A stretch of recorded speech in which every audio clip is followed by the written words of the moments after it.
नमस्कार। आकाशवाणी से प्रस्तुत है समाचार प्रभात।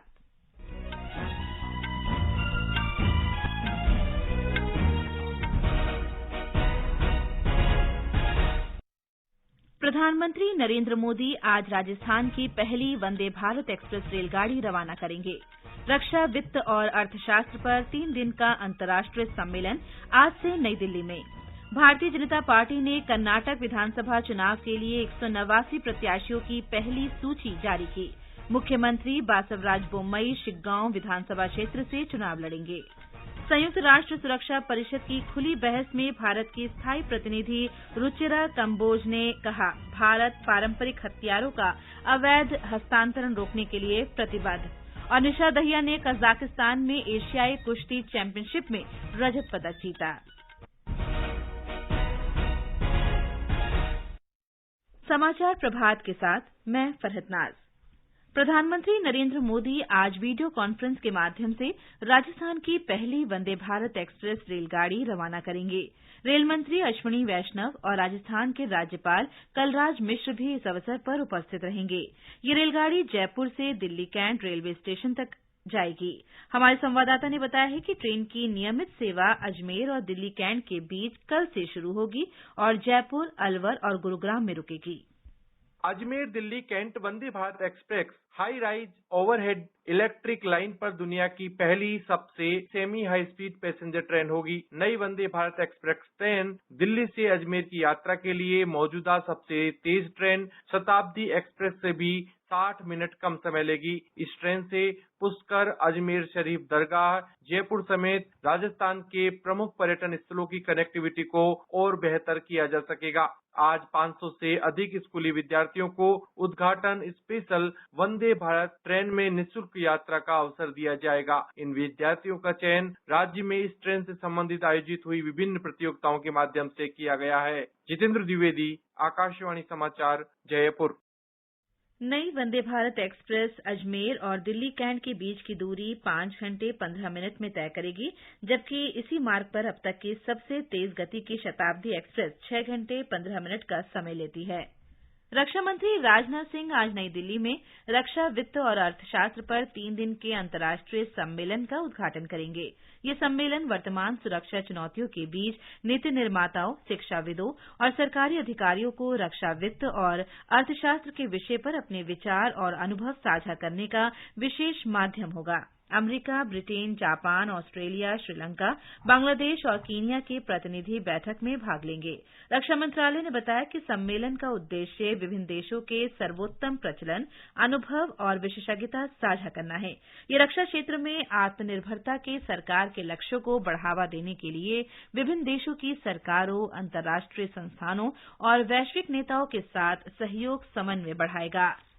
भारतीय जनता पार्टी ने कर्नाटक विधानसभा चुनाव के लिए 189 उम्मीदवारों की पहली सूची जारी कर दी है। इनमें 52 नए उम्मीदवारों को टिकट दिया गया है। एक रिपोर्ट।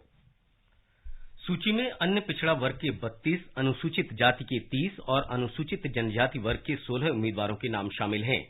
नई दिल्ली में कल पार्टी मुख्यालय में पत्रकारों को संबोधित करते हुए केंद्रीय मंत्री और भाजपा के वरिष्ठ नेता धर्मेंद्र प्रधान ने बताया कि केंद्रीय चुनाव समिति की सिफारिश के अनुसार उम्मीदवारों के नामों की घोषणा की गई है। उम्मीदवार सूची की घोषणा करते हुए भाजपा महासचिव अरुण सिंह ने कहा कि कर्नाटक के मुख्यमंत्री बासवराज बोम्मई शिग्गांव विधानसभा सीट से और राज्य में मंत्री शशिकला अन्ना साहेब जोले निप्पनी सीट से पार्टी की उम्मीदवार होंगी।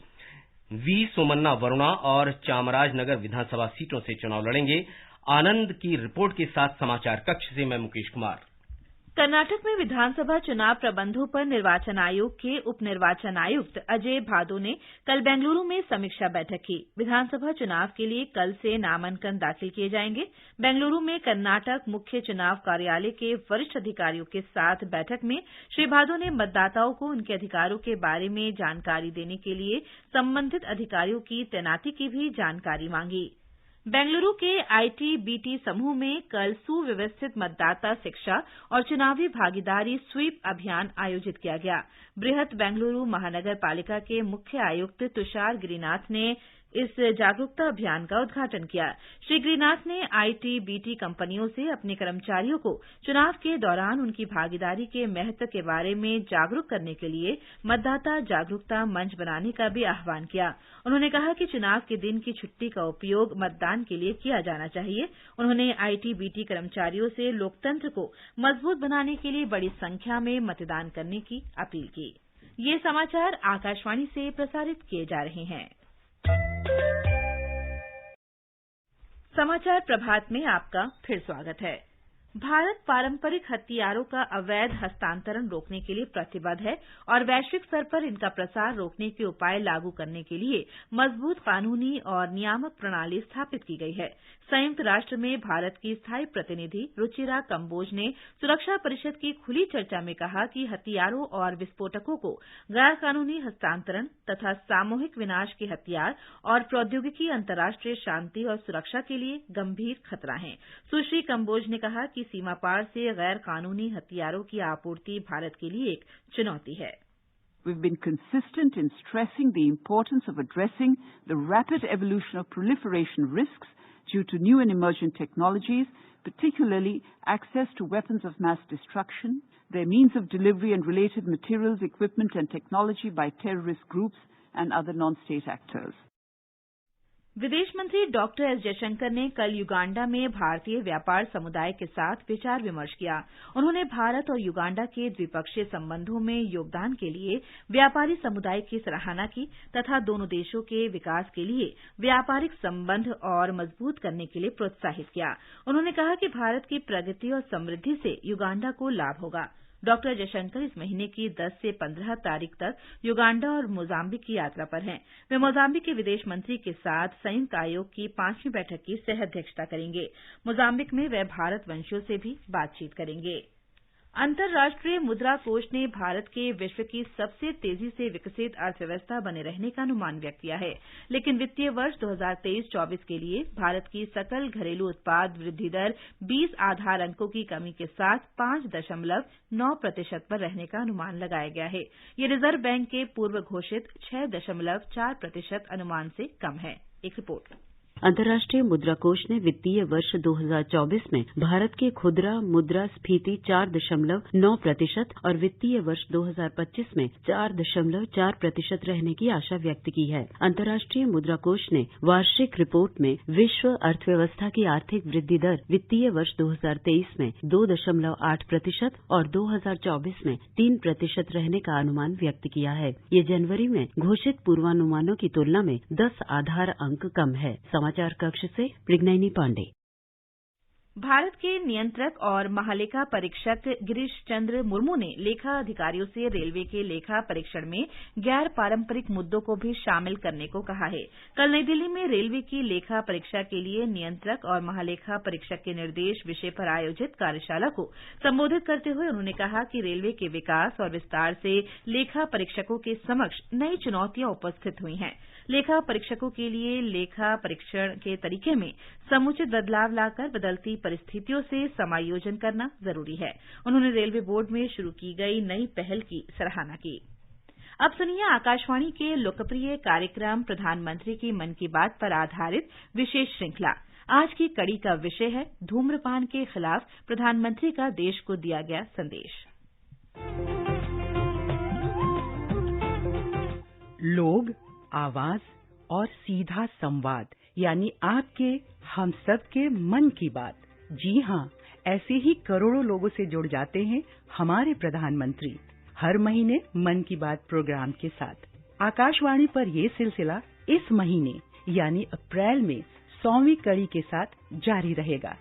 इसी विशेष मौके पर मन की बात कार्यक्रम से प्रधानमंत्री के चुनिंदा संबोधनों को फिर प्रस्तुत किया जा रहा है। इस विशेष कार्यक्रम की 97वीं कड़ी में पेश है प्रधानमंत्री का धूम्रपान के खिलाफ देश को दिया गया संदेश। दुनिया की जानी मानी पत्रिका लेसन के एक आंकड़े के अनुसार भारत में धूम्रपान के कारण हर साल करीब 10 लाख लोगों की जान जाती है। साल 2016-17 के global adult tobacco survey of India के मुताबिक देश के 29% वयस्क तंबाकू का सेवन करते थे। जाहिर है कि ये एक सामाजिक बुराई है जिससे लोगों को दूर रहना ही चाहिए।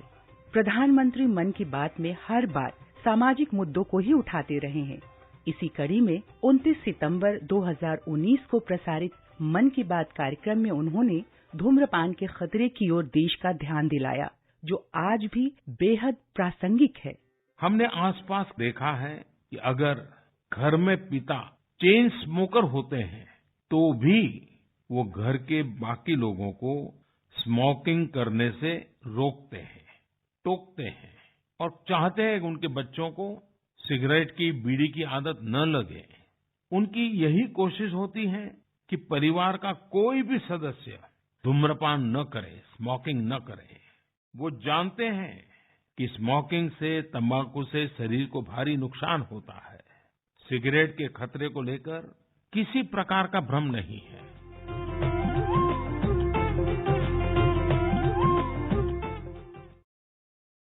मन की बात पर आधारित विशेष श्रृंखला आप सुन सकते हैं प्रतिदिन सुबह 8 बजे समाचार प्रभात में और रात 8:45 बजे समाचार संध्या में।